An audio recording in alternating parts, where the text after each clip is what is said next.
Boa noite, pessoal! Vamos entrando aí. Hoje vamos começar mais um bate-papo de assessoria em leilões de imóveis, né? Então, quem está entrando aqui, quer conhecer um pouquinho do mercado de leilões de imóveis, essa é uma baita oportunidade para vocês aprenderem um pouco. Hoje eu vou contar uma operação real para vocês, como que a gente faz para conseguir faturar em assessoria 150 mil reais numa assessoria tradicional. Vou contar para vocês os detalhes do cliente, como que ele atua, como que ele trouxe, quanto que ele trouxe de capital, como que a gente desenhou a carteira dele. A gente vai trazer vários insights da operação, falar da desocupação, falar de estratégias de economia dentro dessa arrematação para o cliente, que gera mais valor e isso traz um resultado melhor para a operação.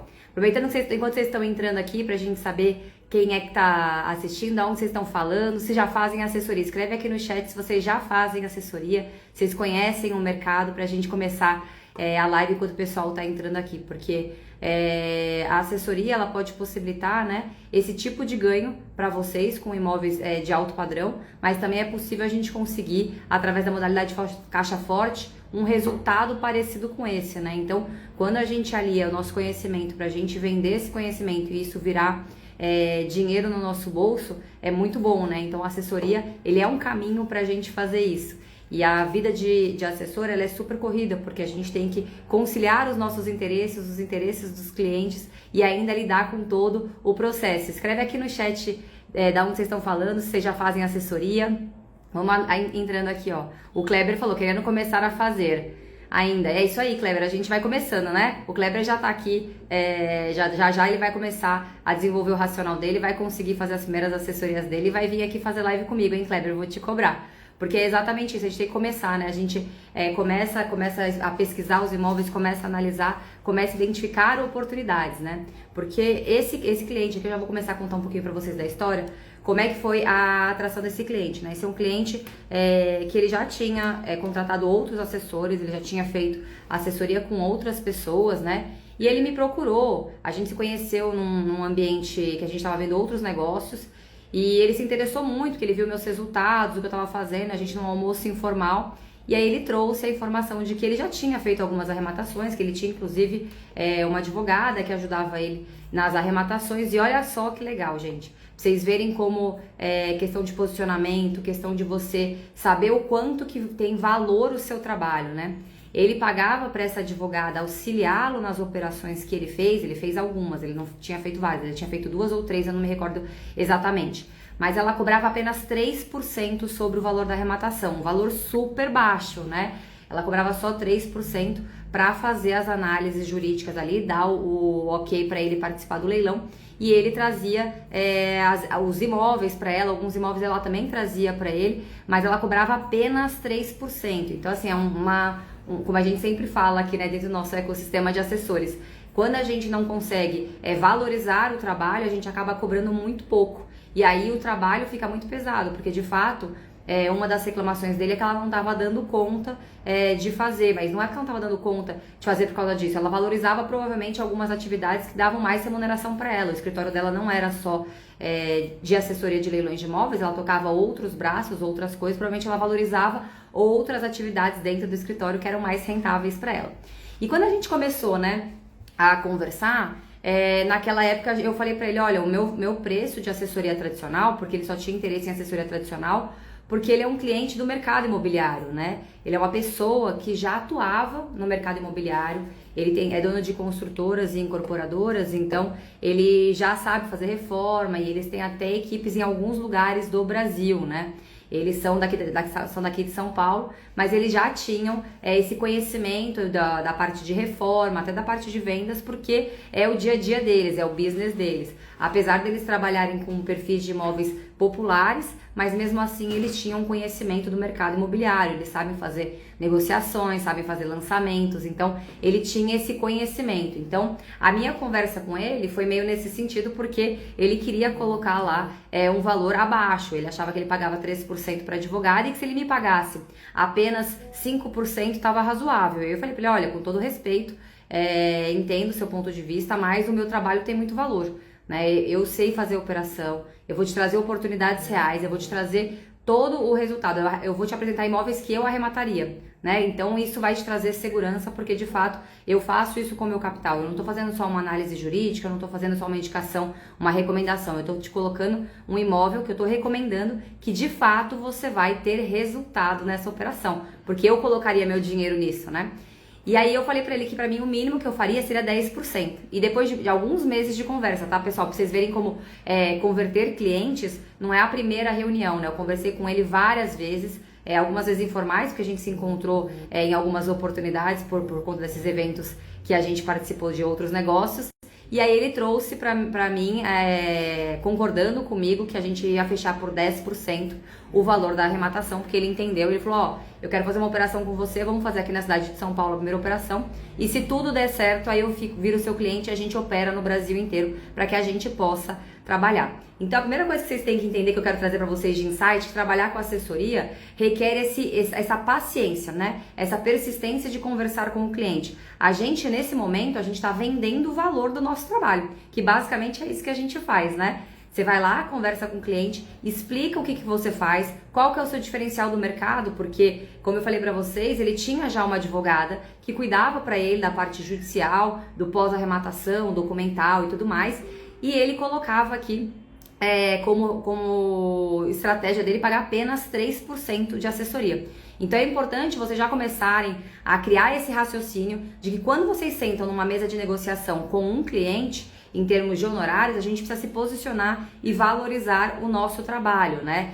Eu sei que muitas pessoas estão aqui assistindo, vocês podem até me falar, o que vocês acham? Escreve aqui no chat. Quem acha que a gente tem que se posicionar já com 10% ou que a gente tem que diminuir os honorários para as nossas primeiras assessorias? Porque isso é uma dúvida que várias pessoas me perguntam no chat, né? No direct. Marcela, mas eu não consigo me posicionar com 10%, né? Como é que você consegue fazer isso? E acho que o primeiro ponto que a gente tem que pensar quando a gente está conversando com o cliente é exatamente trazer para ele o valor do nosso trabalho, o que a gente tem de resultados reais que a gente pode proporcionar para ele com esse trabalho que a gente está fazendo. Então é muito importante a gente ter esse cuidado. E principalmente quando você entender qual que é o seu percentual, ó, tá aqui falando 10% começa com a conversa, menos de 10% nem começa a conversar, é exatamente isso. Menos de 10% a gente nem começa a falar com o cliente, porque a gente precisa ter um trabalho valorizado, né? A gente precisa receber esse percentual na assessoria tradicional, é o mínimo que a gente pode fazer. E dentro das nossas modalidades de assessoria, para quem tá aqui chegando na live agora que não sabe, essa assessoria que eu falei de 10% é a assessoria tradicional, na qual a gente como assessora, a gente vai com o cliente até a posse e o registro na matrícula do imóvel, né? Limpando gravames que tenham na matrícula do imóvel. E aí quando a gente faz a assessoria da modalidade caixa forte, é uma modalidade onde a gente é mais remunerado, porque a gente divide o lucro líquido da operação, só que a gente vai com o cliente até a venda. Então, além de cuidar posse e registro do imóvel, a gente faz a reforma, faz também a venda desse imóvel, e quando vender esse imóvel, o lucro líquido dessa operação vai ser dividido com o seu investidor. Então, 50% para você, 50% para o investidor. E é bem legal, não sei se vocês acompanharam meus stories ontem. Ontem a gente fez algumas assessorias dentro do nosso ecossistema. Tivemos uma pela assessoria tradicional, que deu um pouquinho mais de 20 mil reais para os assessores, e uma outra que vai na modalidade de caixa forte, que vai remunerar os assessores em 93 mil reais. Que é exatamente isso que a assessoria Caixa Forte pode proporcionar para você, né? Então, se você tem interesse em trabalhar nesse mercado, posicionamento, né, de colocar os valores e cobrar valor muito inferior, acaba desvalorizando, e o trabalho que vocês vão ter para entregar a operação para o cliente acaba desmotivando. A gente não consegue escalar, porque a gente não quer entrar nesse mercado para fazer uma operação, a gente quer entrar nesse mercado para fazer várias operações de assessoria. Então, a gente precisa saber se posicionar e valorizar nosso trabalho. Mas vamos lá falar da operação, tá? Para vocês entenderem um pouquinho, já ambientei vocês do que são as modalidades de assessoria e aonde eu conheci esse cliente, como é que foram as conversas iniciais. Isso é legal para vocês terem insights de como vocês podem trabalhar com esses clientes, né? E o que mais que a gente pode trazer para vocês de insights? Esse cliente, ele chegou para conversar comigo, ele tinha 5 milhões de reais, tá? Ele falou, Marcelo, eu tenho 5 milhões de reais, eu quero entrar no mercado de leilões, quero começar a investir com você, para que eu possa ver como é que você faz, ver se de fato você entrega esses resultados que você está falando, porque a assessoria, gente, é uma prestação de serviço. Prestação de serviço requer construção de um elo de confiança. E confiança se vem com a autoridade. Então a gente tem que... a autoridade eu passei para eles, mostrei que eu sabia o que eu estava fazendo, mas ele queria ver real. Qual que é a real? Deixa eu ver se isso aqui vai dar resultado, tá? Então, quando eu comecei a conversar com ele, eu fui entender os perfis de imóveis que ele queria atuar, porque como eu já sabia que ele trabalhava com imóveis populares, eu já falei pra ele, não dá pra gente comprar 5 milhões de imóveis populares, né? Porque é impossível a gente conseguir administrar todos esses imóveis populares com 5 milhões de reais. Vira uma empresa mesmo, é super complexo pra gente fazer isso. E o que a gente combinou com ele, né? Vamos fazer alguns tipos de imóveis. Então vamos pegar um de alto padrão, vamos pegar alguns de médio padrão e alguns também populares para fazer um giro mais rápido nas operações. Porque quando a gente fala de imóvel de alto padrão, a gente sabe que os imóveis de alto padrão acabam tendo um pouquinho mais de tempo na venda dele. Então a operação não vai acabar em 9, 10 meses, ela pode se estender para 15, 16 meses, dependendo do perfil do imóvel, né? Então, quando a gente vai analisar um imóvel de alto padrão, a gente tem que ter esse cuidado, esse olhar para saber quais são os imóveis que vão concorrer com ele.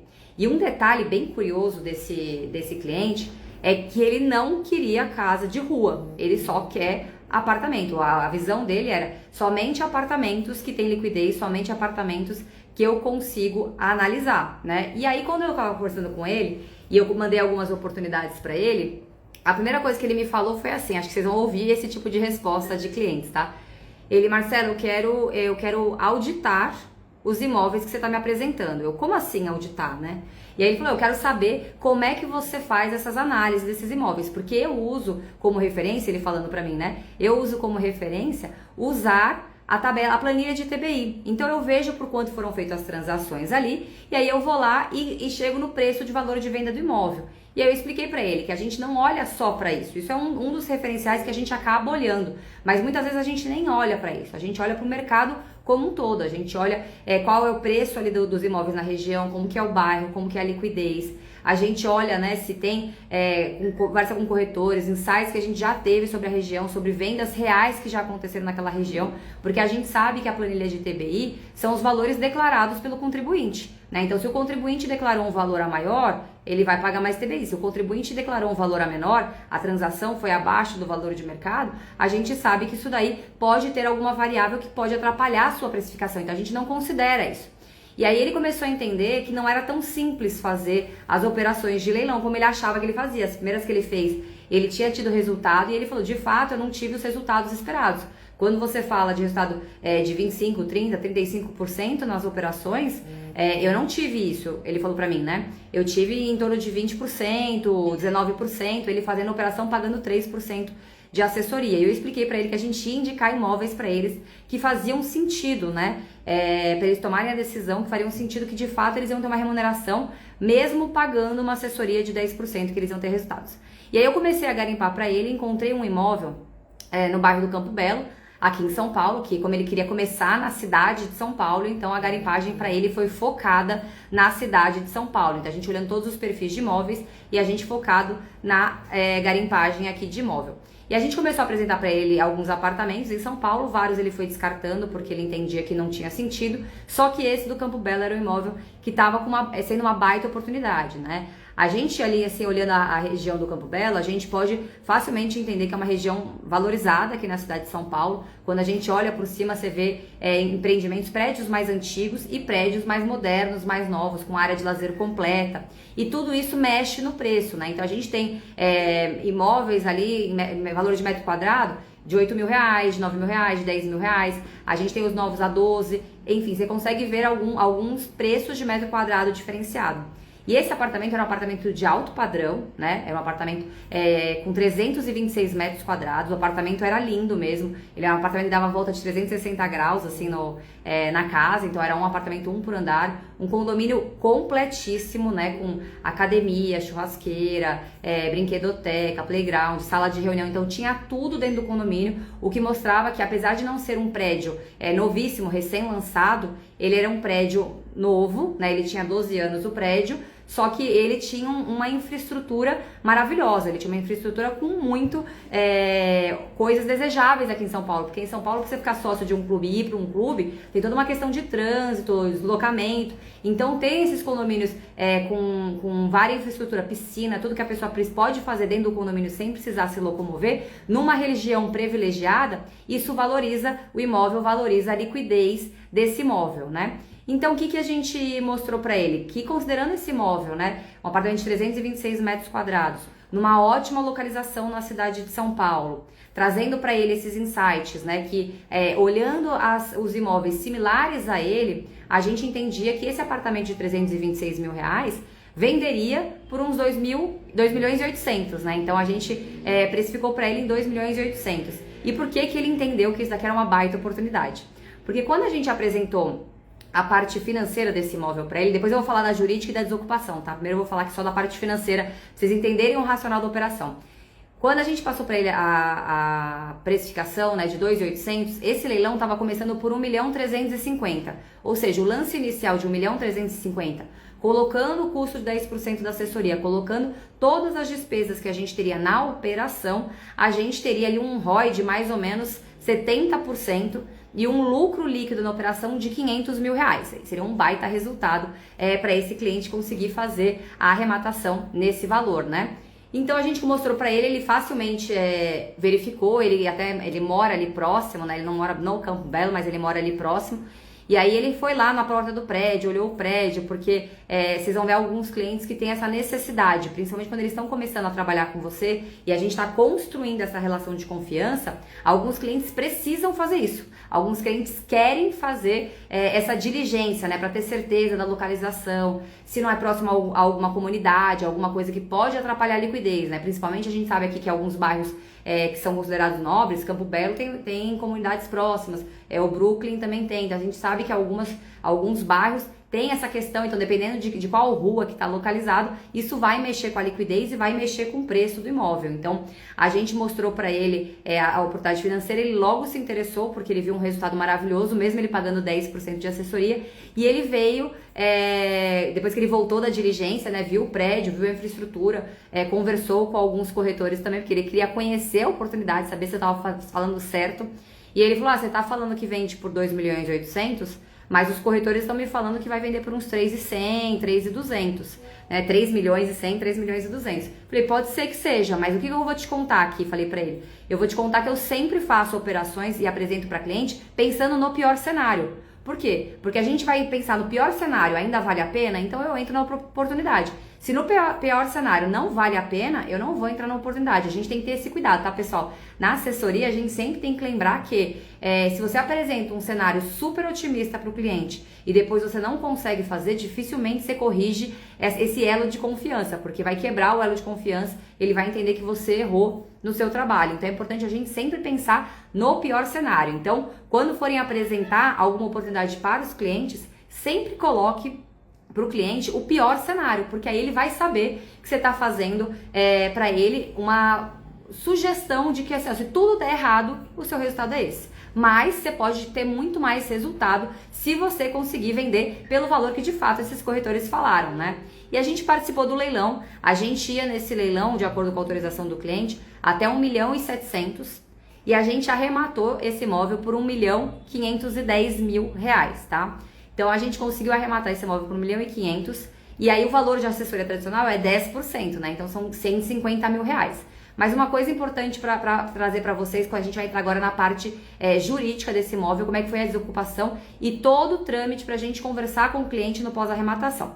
Porque o que aconteceu quando a gente faz a modalidade de assessoria? A assessoria tradicional a gente recebe, né? O cliente paga 5% no ato da arrematação e os outros 5% no momento que a gente entrega a posse e o registro. E aí a gente tem que fazer o seguinte, né? A gente tem que cobrar do cliente exatamente quando a gente apresenta a oportunidade para ele, a gente cobra para ele, já lembra para ele que é os 10%, 5% no ato da arrematação. Então assim que a gente arrematou por 1.510.000, a gente conseguiu fazer o recebimento já da metade desse valor, ou seja, no ato da arrematação, 75 mil reais no bolso, para que a gente pudesse continuar trabalhando nessa oportunidade. E aí a gente veio pós-arrematação, né? Porque eu vou falar um pouquinho da parte jurídica. Esse imóvel era um leilão extrajudicial, tá? De banco, um leilão extrajudicial de banco. E a gente sabia que ali na matrícula, ele era um empresário, quem perdeu o imóvel, ele era um empresário, ele perdeu o imóvel porque ele não estava pagando as contas, a empresa dele quebrou e ele acabou perdendo todas as empresas dele, quebraram, várias reclamações trabalhistas e tudo mais. Só que aí o cliente conseguiu fazer essa verificação junto com a gente apresentou para ele que apesar de ter várias reclamações trabalhistas, tinha apenas uma indisponibilidade na matrícula. Ele não entrou com uma ação judicial contra o banco, uma ação anulatória, ele entrou com uma ação de consignação em pagamento. Só que essa ação de consignação em pagamento que ele entrou, ele depositou um valor ali irrisório, porque a dívida dele era super alta. Ele depositou apenas 70 mil reais lá naquela reclamação, na ação em consignação.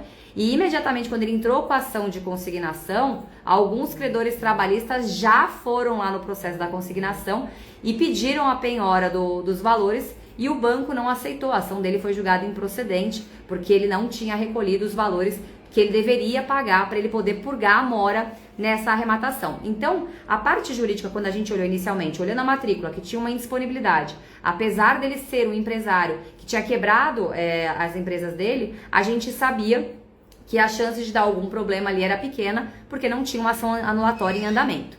E aí, o que a gente apresentou para esse cliente? Quais eram as possibilidades de risco que poderia acontecer? Porque é importante a gente trazer para o cliente que nem sempre o fato de não ter uma ação anulatória não significa que a pessoa, o mutuário, quem consta lá na matrícula do imóvel, não possa entrar com ação judicial depois, porque ele pode entrar com uma ação judicial depois e isso vai acabar acarretando alguma discussão futura para a gente defender o cliente. Então eu sempre trago para o cliente que hoje, quando eu estou analisando a oportunidade, não tem ação anulatória, mas eu não posso garantir que daqui a alguns meses isso não vai acontecer, não vai aparecer uma ação anulatória.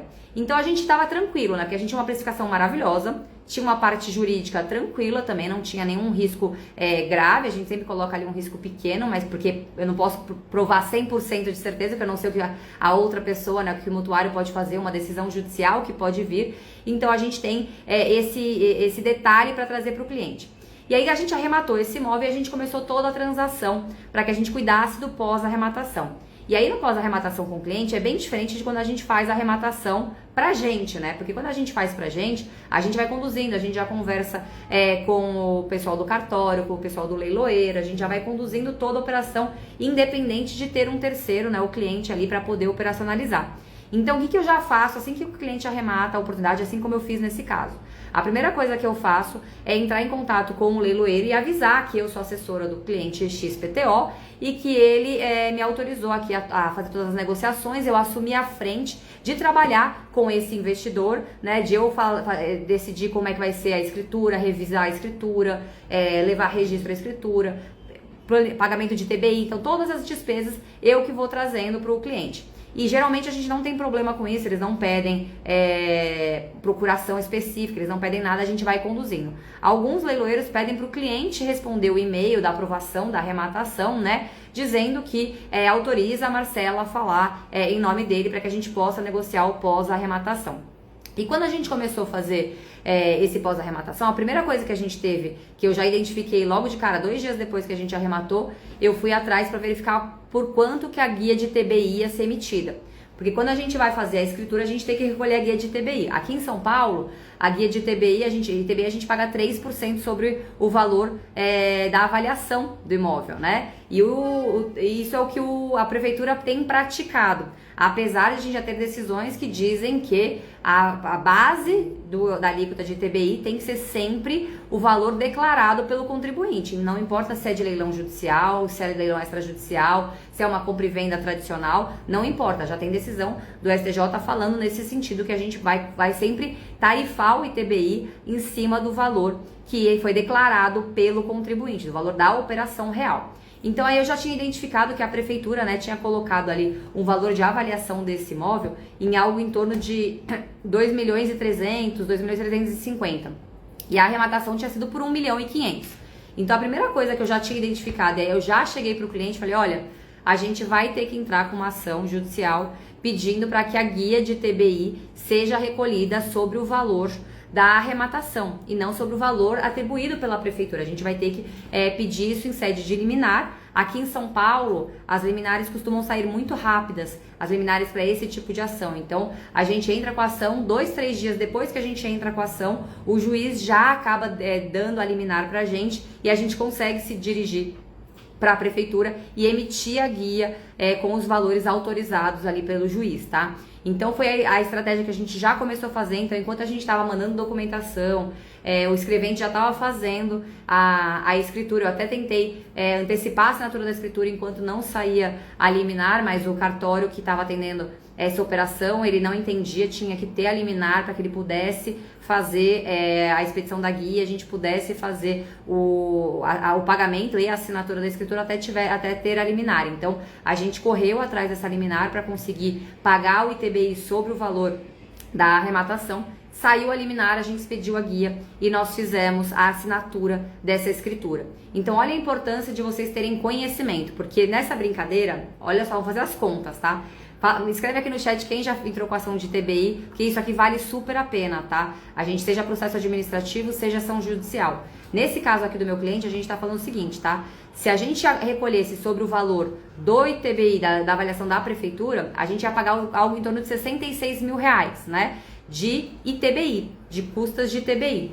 Só que se a gente fizesse esse mesmo cálculo, né, 3% em cima de 1.500.000 reais, nós estamos falando de pagar apenas 45 mil reais. Ou seja, mais de 20 mil de lucro na operação. Por isso que é importante a gente usar o nosso conhecimento a favor do cliente para melhorar a operação, porque eu já consegui uma economia para ele, em poucos dias ali que a gente entrou com a ação, saiu a liminar, a gente conseguiu descontar esse valor da operação. Então ele pagou, já sobrou mais 20 mil ali na operação para que ele pudesse colocar lucro no bolso dele, mais dinheiro ainda para o resultado dele da operação. Então, quando a gente fala, a Karina tá perguntando, os processos administrativos demoram bem mais e travam o processo?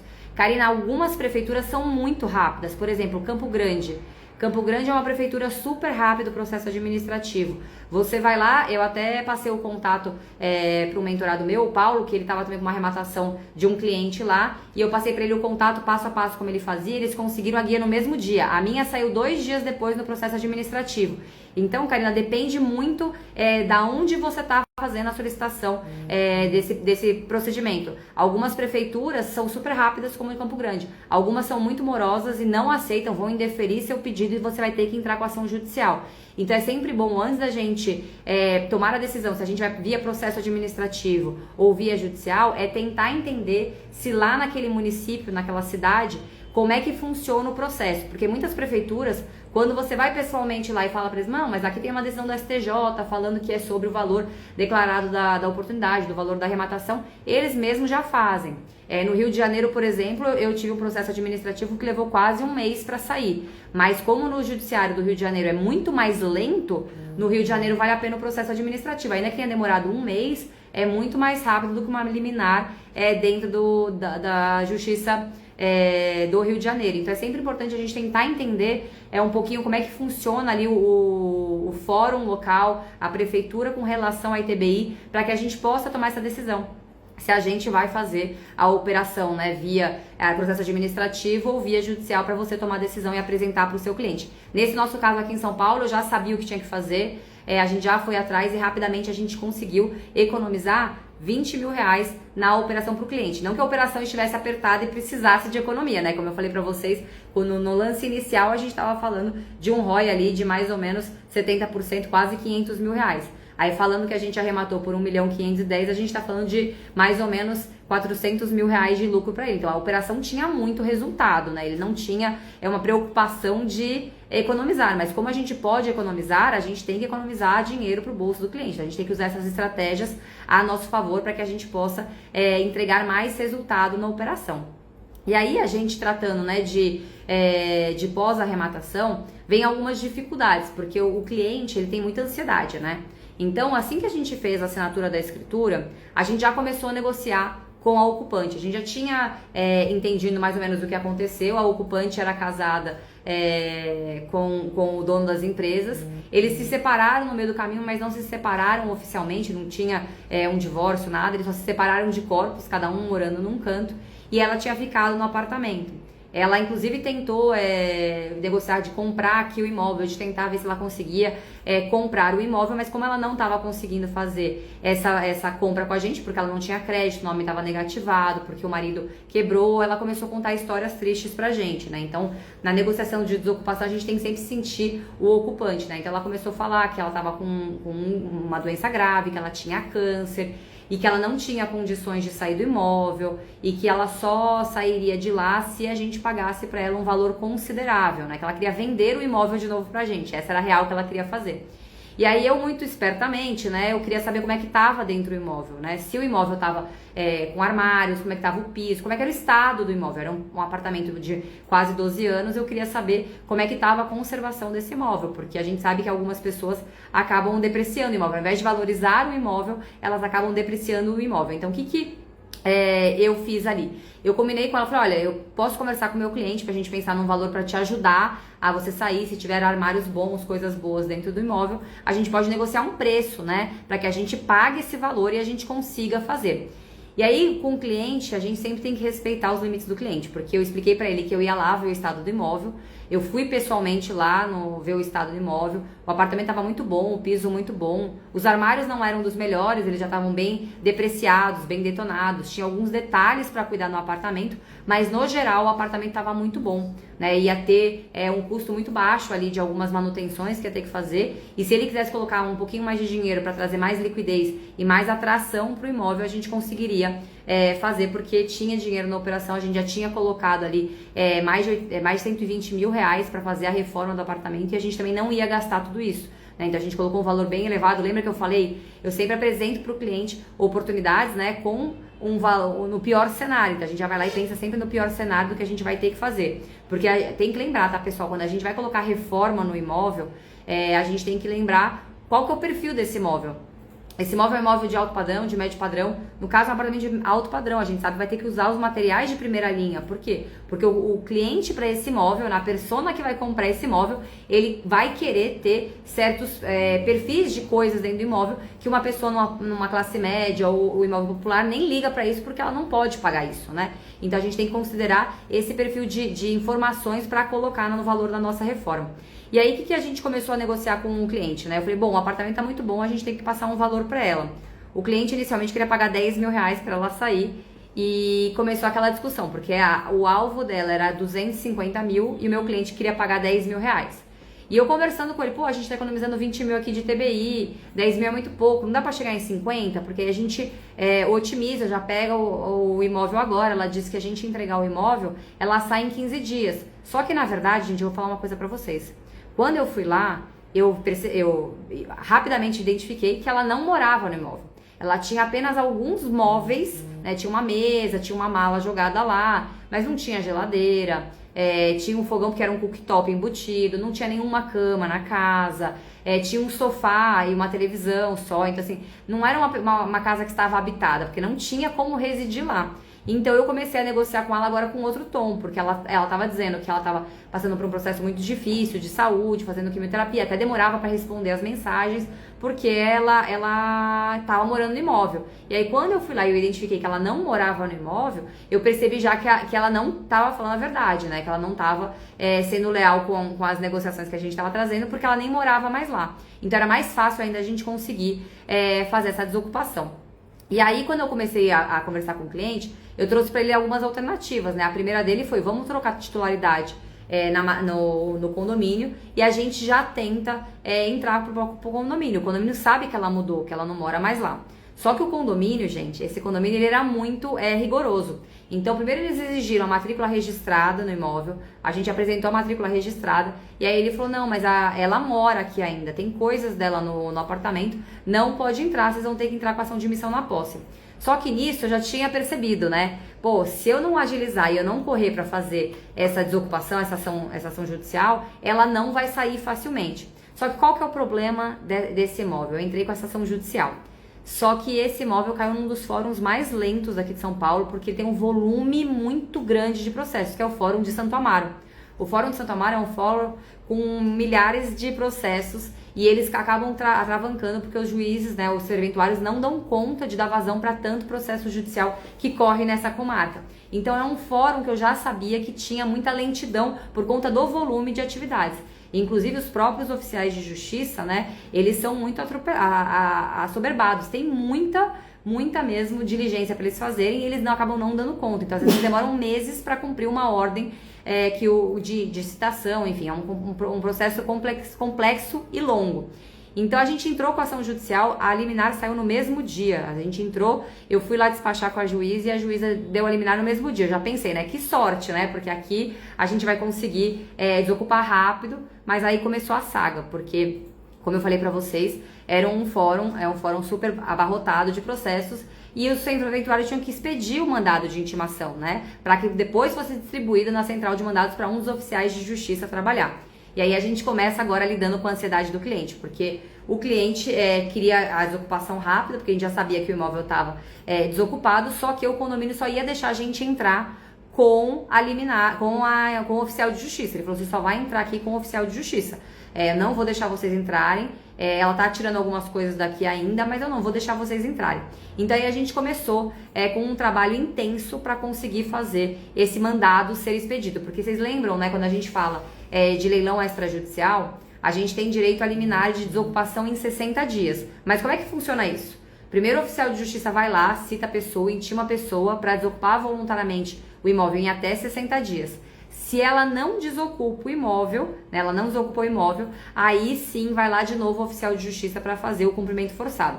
Muitos juízes dão até mais um mandado, já dão um mandado pro oficial intimar e dão um mandado para ele já cumprir a ordem depois que decorreu o prazo, ou seja, ele segura o mandado e ele vai lá e cumpre. Mas muitos oficiais de justiça, quando não vem a ordem expressa para ele já reter o mandado de emissão na posse, ele devolve. Então ele cumpre o mandado, intima a pessoa e ele devolve para o processo. Só que esse caso foi um caso super enrolado, porque a moça enrolou o oficial de justiça que estava fazendo e o oficial de justiça demorou quase 3 meses para fazer a intimação dela. E eu pedindo para ele fazer a intimação por hora certa, ele não fazia intimação por hora certa. Eu falando para ela, olha, ela não mora no imóvel, o imóvel está desocupado.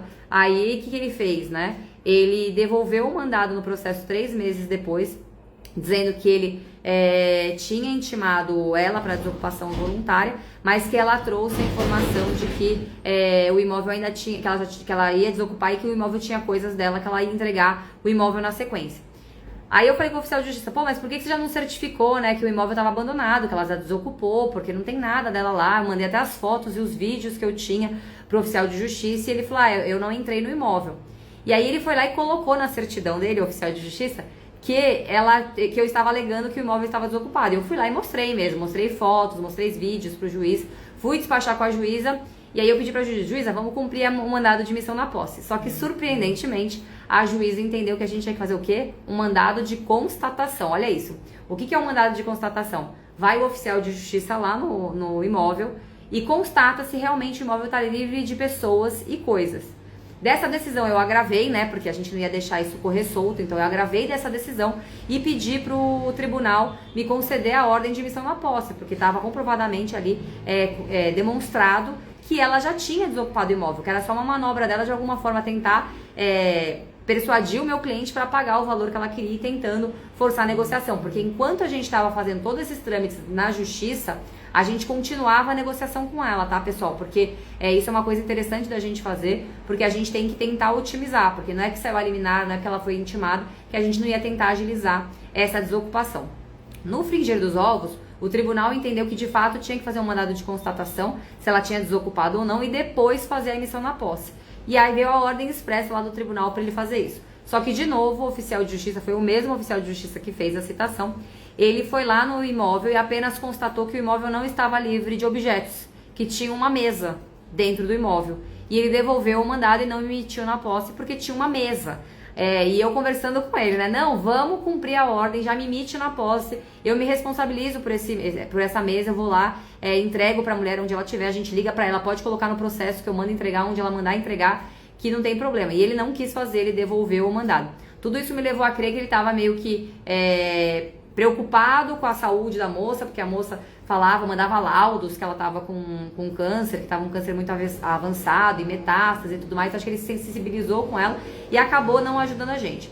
Mas esse rolo todo, gente, durou 5 meses, tá? Essa emissão na posse, 5 meses. E eu lidando ali com a ansiedade do cliente, trazendo pra ele que é assim mesmo, que leilão judicial a gente tem esse problema. Mas o mandado tinha sido distribuído pra gente ser emitido na posse nesse mesmo período aqui que a gente tá agora, né? Próximo do recesso forense. Ou seja, não sei se vocês sabem, mas quando a gente fala de recesso forense, a gente tá dizendo que vai fechar o fórum, de acordo com o Código de Processo Civil, de 20 de janeiro, suspende os prazos, de 20 de dezembro a 20 de janeiro, suspende os prazos.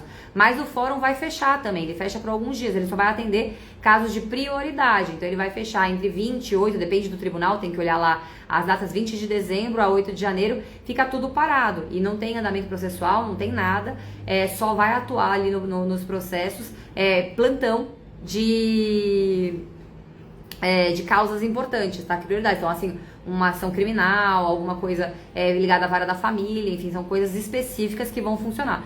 O meu processo não ia ser prioridade, não ia andar como deveria, a gente ia ter um atraso.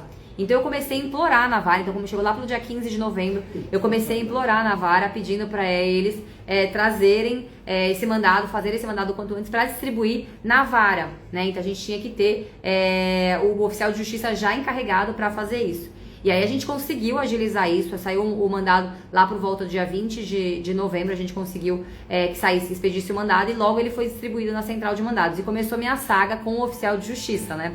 Porque aí mudou o oficial de justiça, não era mais o mesmo. E eu comecei a conversar com o oficial de justiça pra gente tentar agilizar. E o oficial de justiça ficou me enrolando várias vezes. Eu liguei dias e dias seguidos atrás dele pra gente poder combinar como é que a gente ia fazer essa emissão na posse. Falei que eu ia fornecer todos os meios, levar caminhão, enfim, tudo, mas que eu já sabia que o imóvel estava desocupado.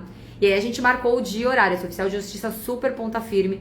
Ele entendeu o que tinha acontecido e ele até me trouxe algumas informações. Disse que o oficial de justiça anterior que estava cumprindo tinha acabado de perder a mulher com um câncer. Então eu entendi toda a história ali, que ele se sensibilizou com a situação da mutuária, né, querendo protegê-la, entre aspas, ali, segurando o mandado, tentando contornar de alguma forma para ela não sofrer tanto no tratamento dela, né, que eu nem sei se era real ou não, porque não tô para julgar ninguém, né, mas como ela tava faltando com a verdade o tempo inteiro, também nem sei se era real, mas também não é essa a situação. O ponto importante ali da operação foi que a gente conseguiu, com esse oficial de justiça, mostrar para ele que de fato o imóvel estava desocupado. Ele marcou o dia e horário pra gente cumprir essa ordem. Então a gente foi lá com caminhão, eu fui, meu cliente quis ir junto, porque ele tava super ansioso. Imagina, 5 meses esperando sair para ele fazer a emissão na posse. Então da data da arrematação, ele ficou 5 meses esperando pra gente conseguir. Pra vocês terem ideia, a gente já tinha até registrado o imóvel e aquele gravame, aquela indisponibilidade da matrícula que eu falei pra vocês que tinha, a gente já tinha até conseguido baixar. Eu já tinha entrado lá na reclamação trabalhista, pedindo a baixa da indisponibilidade, saiu a ordem da baixa da indisponibilidade. Inclusive uma dica que eu vou dar pra vocês, tá? Sempre que eu peço baixa de indisponibilidade, eu peço pro juiz colocar lá que é de forma gratuita, porque não foi o arrematante que deu causa para a averbação daquela indisponibilidade, para eles baixarem de forma gratuita. E aí o juiz determinou no despacho expressamente, dizendo que como não tinha sido, né, o arrematante que tinha dado causa, ele determinava que fosse baixada a indisponibilidade, porque ele foi arrematado no leilão extrajudicial de forma gratuita. E foi bem interessante esse caso, que eu entrei no registro de imóveis para dar, fiz o protocolo e aí a moça falou para mim, né, você tem que pagar a prenotação. Eu falei, não vou pagar a prenotação, porque tá escrito aqui que é isento de custos. Eu não vou pagar a prenotação, eu vou dar entrada e não vou pagar a prenotação. Ela, não, mas você tem que pagar. E inclusive eu vou fazer os cálculos, depois vai para exame e cálculo e eu vou te cobrar o custo pra gente baixar a indisponibilidade. Eu falei, não, saiu a ordem expressa aqui que você tem que, não vai me cobrar. E aí ela foi lá, chamou o registrador e o registrador falou, não, pode passar, a gente não vai cobrar porque tem a ordem expressa aqui, se a gente não cumprir, a gente vai estar descumprindo uma ordem judicial. Essa é uma coisa importante de vocês terem em mente, tá? Quando vocês vão levar lá um pedido que tem expresso que a baixa é gratuita, vocês têm que exigir que o registrador não cobre, porque foi uma ordem judicial para cobrar. Ele pode suscitar dúvida o que ele quiser, mas aqui não é o caso, porque ele sabe que a gente não deu causa e que ele vai perder essa demanda, então ele registrou tranquilamente, tá? A Carmen tá perguntando assim, ó, como é que o condomínio que não deixou tomar a posse teve que pagar o condomínio, a gente teve que pagar as prestações. Durante esse período que a gente, desde a data da arrematação até a posse, a gente foi pagando todas as parcelas. A gente já tinha trocado a titularidade no condomínio e a gente estava pagando as parcelas, tá, do condomínio. O cliente pagando absolutamente tudo, condomínio e IPTU, porque já era de responsabilidade dele, tá? Então, o condomínio só não queria se meter na confusão de quem era a posse, porque ela dizia que a posse era dela e que ela não ia sair do imóvel. Então eles falaram, aqui você só vai entrar com o oficial de justiça. Se você não entrar com o oficial de justiça ou com a autorização dela dizendo que entregou a posse para você, vocês não entram aqui no condomínio, tá? Foi esse bloqueio que a administradora de condomínio colocou na gente para conseguir fazer a operação, travar a gente na operação. Mas aí a gente conseguiu cumprir essa ordem com o oficial de justiça. E não sei se vocês já ouviram histórias sobre emissão na posse. E essa foi bem interessante, porque quando a gente, assim que a gente chegou lá para cumprir essa ordem, eu cheguei, o oficial de justiça se apresentou e tal, a gente começou a negociar, ele falou, eu vou lá na portaria. E eu fiquei do outro lado da rua e ele foi lá na portaria conversar com o porteiro, para deixar ele entrar. O porteiro e o zelador falaram, vocês não entram aqui, quem reside aqui é a dona fulana, e vocês não podem entrar no prédio. Ele explicou que ele era oficial de justiça, que ele tinha uma ordem judicial, e eles falaram, a administradora de condomínio disse que vocês não entram aqui, vocês não vão entrar aqui. Foi até a viatura da polícia, para autorizar a entrada, e a polícia falou, ou vocês abrem o portão, a gente vai arrombar, porque tem uma ordem judicial, e a gente vai arrombar o portão do condomínio. Então imagina um portão do condomínio de alto padrão, várias viaturas, chegaram 3 viaturas, para poder apoiar o oficial de justiça, porque ele tinha uma ordem para cumprimento de desocupação forçada. E aí começou aquela coisa, né, do pessoal saindo com aqueles carros super chiques, as pessoas olhando pela sacada, enfim, tudo aquela coisa. Veio até um morador falar comigo para saber, o que tá acontecendo, eu expliquei o que era. Ele até brincou, ele falou, nossa, se eu soubesse que esse imóvel tava leilão aqui por esse valor, eu tinha comprado, né, porque quem não se anima, né, um imóvel que a gente avaliou em 2.800.000, arrematado por 1,5 milhão, o cara já viu muito dinheiro na mesa, né, então o cara falou, pô, se eu soubesse que existia esse negócio de leilão e que tinha alguma empresa específica, uma pessoa específica para cuidar disso, eu já tinha, eu que arrematava esse imóvel, porque era um baita negócio. E aí a gente conseguiu entrar depois que a polícia falou que ia arrombar, eles deixaram entrar, né? Ligaram para administradora, advogado do condomínio, deixaram entrar porque a gente estava com a polícia comprovado. Entramos no apartamento, o apartamento só tinha realmente uma mesa ali dentro do imóvel, a gente tirou essa mesa e o depositário fiel levou embora essa mesa e a gente não precisou se preocupar com a desocupação, né? A gente já tirou isso do processo, o processo seguiu e a gente conseguiu a posse do imóvel. Essa operação com a gente durou 5 meses, né? Então, durante 5 meses, a gente trabalhou nesse imóvel, nesse processo judicial. Então, a gente fez a parte do pré-arrematação, de identificação de oportunidades, a gente fez a parte de limpeza da matrícula e a posse do imóvel para o cliente, né? Então, a gente conseguiu, em 5 meses, concretizar 150 mil reais. E olha só como a assessoria ela é super interessante, né? Porque se você fala que você em 5 meses conseguiu 150 mil reais, dá um dinheiro muito bom. Se a gente fala assim 10 meses, a gente estaria falando de um salário de 15 mil. Como a gente está falando na metade desse tempo, a gente está falando de um salário de mais ou menos 30 mil reais para você ali por mês. Se você for dividir esse valor de 150 mil reais em 5 meses, cada mês que eu trabalhei equivaleu mais ou menos a 30 mil reais. Sendo que é muito importante a gente lembrar também que na assessoria, a gente não trabalha 24 horas por dia nesse processo, ou às 8 horas, quantas horas você trabalhar em um único imóvel.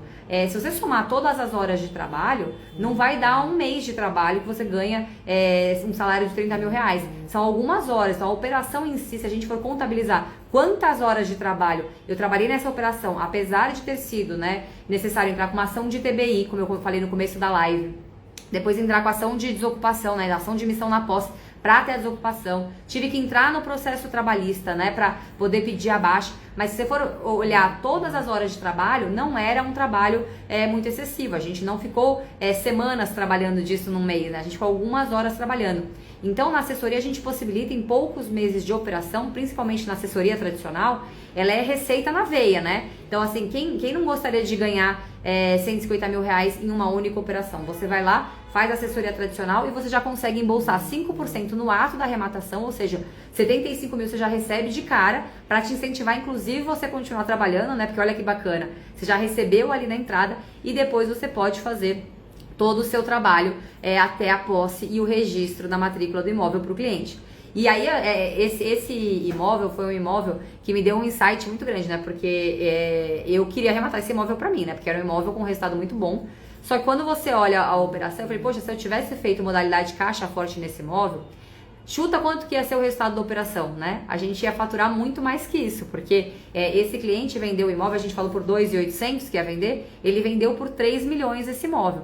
Ou seja, a gente ia ter um lucro ali na operação, dividindo o lucro líquido com o cliente, de mais de 350 mil reais. A gente ia ter um baita resultado também na operação. Então eu comecei a entender que algumas operações, pra gente fazer sentido também, é legal a gente mostrar pro cliente o resultado que a gente pode entregar pra ele, porque depois dessa assessoria, né, que ele colocou muito dinheiro no bolso, né, ele colocou quase 900 mil reais ali no bolso dele, deu 800 e alguma coisa, ele conseguiu ver o quanto que é valorizado o trabalho de quem conhece a operação, de quem sabe identificar oportunidades e de quem sabe conduzir, porque caindo no Fórum de Santo Amaro, numa vara morosa, muito lenta, esse processo poderia demorar muitas horas, muitos meses para acontecer, né? E a gente ia demorar meses para conseguir desocupar. Eu já vi gente falar que lá no Fórum de Santo Amaro demorou quase um ano uma ação de emissão na posse até concretizar a emissão da posse. E isso independente da pessoa do outro lado, né, do réu, ser muito combativo, né? Porque quando o réu é combativo, agrava pra tudo quanto é lado, é recurso, é petição e não sei o que, e acaba travando de tanta manifestação que tem no processo. Nesse meu caso aqui, eles foram intimados, eles não apresentaram defesa nenhuma, não foi feito nada no processo, né? Então, assim, não tinha uma morosidade de uma pessoa combativa do outro lado, pelo contrário, só tinha ali na operação uma questão de morosidade mesmo do judiciário por sobrecarga de trabalho. Então é importante a gente entender como é que são os cenários e a gente trabalhar em prol de ter um resultado mais rápido na operação, porque isso poderia impactar, né, de ficar um ano lá preso na operação e o cliente perder o capital, né? Perder o capital no sentido de perder o ROI esperado, projetado, que a gente tinha colocado na operação de 15 meses para ele. Ele estava pensando que ia vender num período de 15 meses, a gente fica um ano, depois ele tem que fazer uma reforma e tudo mais, ele vai ficar com um espaço muito curto para liquidar esse produto e isso acaba atrapalhando o resultado da operação. Então, pessoal, a live eu queria mostrar pra vocês, né, como é que a gente ganha 150 mil reais numa operação. A gente ganha sabendo identificar oportunidades, né, a gente consegue... Cláudia, não pagamos nada, né, nenhum valor para ex-mutuária, a gente não pagou nada, porque a gente tentou negociar, mas ela não quis negociar e a gente cumpriu a emissão forçada, tá? Então foi forçada com força policial, então a gente não pagou nada pra mutuária. Os custos que ele teve na operação foram os custos normais de escritura, registro, ITBI, que a gente economizou 20 mil reais na operação para ele. Ele pagou ali as custas processuais, que a gente teve que distribuir a ação judicial. Usamos estratégias, inclusive, de valor da causa inferior, né, 1/3 do valor da arrematação para pagar menos custas processuais. A gente fez várias estratégias nesse processo, tá? Para que a gente pudesse, dessa operação, para que a gente conseguisse economizar na operação para o cliente. E isso gerou um baita resultado para o cliente no final da operação e para mim também, né? Porque a gente faz a assessoria, a gente também quer ganhar, a gente trabalha e isso traz com que a gente consiga fazer os resultados. Então, quem quer entrar no mercado de assessoria, digita grupo aqui que vocês vão receber informações exclusivas no grupo de WhatsApp com relação à assessoria, tá? Porque é um mercado muito interessante para quem quer entrar. Tem alguns percalços, como eu mostrei para vocês, então a gente tem que correr atrás de oficial de justiça, tem que tentar negociar, às vezes as negociações não acontecem como a gente espera, mas os resultados, quando eles vêm, eles são muito bons, porque a gente consegue ter esse resultado para o cliente, a gente consegue otimizar o nosso trabalho. Então, o mercado de assessoria, a gente tem que ter a paciência de saber identificar oportunidades e de lidar com o cliente, porque a ansiedade do cliente, gente, é gritante, assim, o cliente quer a posse naquela hora, então a gente tem que conseguir mostrar para ele que vai demorar, que tem um tempo, que a gente precisa do juiz, que precisa da decisão judicial, o oficial de justiça precisa ir lá. Então, nesse meio tempo, a gente tem que trabalhar com a ansiedade do cliente. A Karina tá perguntando assim, Marcela, quando você calcula o tempo da operação, você já sabia de antemão que poderia cair no Fórum de Santo Amaro ou poderia ter caído em outro fórum? Sim, Karina, a gente já sabe. Quando uma cidade é muito grande, tá? A gente tem os fóruns regionais, que a gente chama. Você já consegue consultar isso antes. Porque qual que é a competência de uma distribuição de ação de emissão na posse? É sempre o endereço do imóvel. Então, a gente já sabe qual que vai ser a competência, qual fórum vai ser. No Rio de Janeiro também tem esses fóruns, em Porto Alegre também tem esses fóruns. Então, as grandes capitais tem os fóruns regionais, então a gente já consegue saber qual é o fórum que vai atender a nossa ação judicial e a gente já consegue saber se ele é um fórum muito demorado ou se ele é um fórum que anda mais rápido, enfim, que eles conseguem agilizar. O Fórum de Santo Amaro, ele é clássico, só que quando os processos eram físicos, então, né, que a gente tinha que ir lá encostar a barriga no balcão, eles demoravam muito mais. Agora que eles são digitais, eles já são um pouquinho mais rápido. Mas de fato, tá, Karina, quando você for entrar com uma ação judicial, você já consegue pesquisar antes, tá? Você já consegue saber antes qual que é o valor desse, o andamento desse processo, tá? Como é que vai ser rápido, se não vai ser. Você já consegue, inclusive, estimar antes o valor de custas processuais, quando vai ser na própria precificação que você vai fazer do imóvel, você já consegue colocar tudo isso discriminado, tá? Então era isso, pessoal, que eu queria trazer pra vocês, uma baita operação aqui, e como que a gente conduz para conseguir chegar nesse resultado, né? Como é que a gente lida com o cliente, como é que a gente se posiciona com o cliente para falar sobre nosso preço, nosso valor, porque preço e valor tem bastante diferença, né? A gente tem que trazer isso para que a gente consiga fazer o resultado. A Margoni, o Júnior Margoni está perguntando, qual é a dificuldade em prestar assessoria sem ser advogado?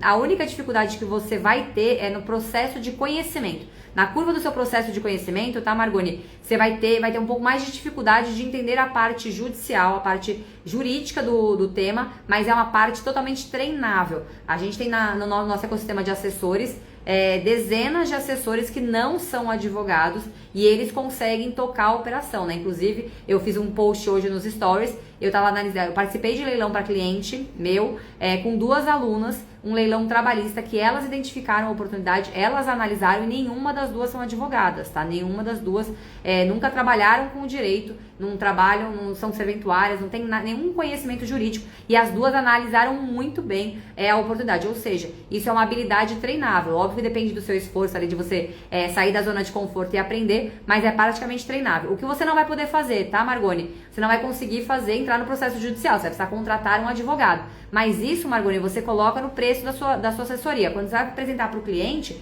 já coloca lá valor de custos processuais e uma estimativa de honorários do advogado. Você vai ter que contratar um advogado para atuar nesse processo ou ter um advogado parceiro, porque ter parcerias também é muito importante para quem quer trabalhar com assessoria. Tá, Margoni? Espero que eu tenha respondido aí sua pergunta para você saber, porque o mercado de assessoria possibilita que você não precise de diploma, não precisa ser advogado, não precisa ser corretor. Todo o conhecimento que você tiver no mercado imobiliário vai agregar valor para você. Mas se você não tiver, você vai estudar e vai treinar e vai aprender a fazer sobre isso, tá? Ó, o Margoni entendeu. Então é isso, pessoal. Queria agradecer a participação de vocês. Quem tiver interesse em receber informações exclusivas, pode digitar grupo aqui que vocês vão receber informações exclusivas sobre assessoria. Se tiverem dúvidas dessa live, também pode me chamar no direct, tá? Que aí a gente conversa um pouquinho, eu tiro as dúvidas de vocês e ajudo vocês, tá bom, pessoal? Muito obrigada, viu? Boa noite!